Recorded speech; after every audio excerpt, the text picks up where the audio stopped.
ఉన్నాను మీ ద్వారా. మేడం జగదీష్ గారు.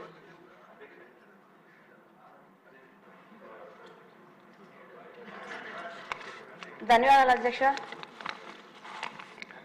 శాసనసభలో మాట్లాడే అవకాశం ఇచ్చినటువంటి సభ్యులకు అందరికీ నమస్కారాలు. మా కురుపా నియోజకవర్గంలో వర్షాకాలం వచ్చేసరికి విపరీతంగా మలేరియా, డయేరియా వ్యాధులు ఎక్కువగా వస్తున్నాయి అధ్యక్ష.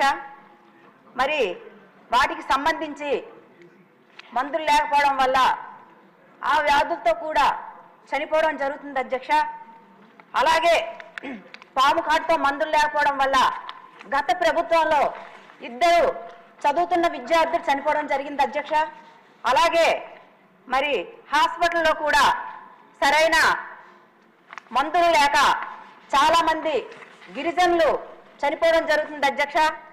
అలాగే అక్కడ సరిపడినంత బెడ్స్ కూడా ఉండడం లేదు.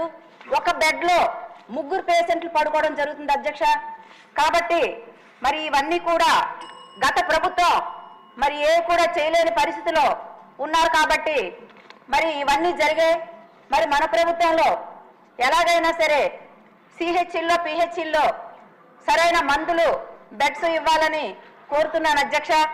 అలాగే గత ప్రభుత్వం ఎక్కడైతే ఆశ్రమ పాఠశాలలు ఉన్నాయో వాటి దగ్గర మరి ఏఎన్ఎంస్ని కూడా నియమించకుండా అవిని తీసేశారు. మన ప్రభుత్వం నియమించినప్పుడు ఈ వైసీపీ ప్రభుత్వం ఏం చేసిందంటే ఎక్కడెక్కడైతే ఆశ్రమ పాఠశాలలో ఏఎన్ఎంస్ని ఉన్నారో వాళ్ళందరినీ తొలగించారు. కాబట్టి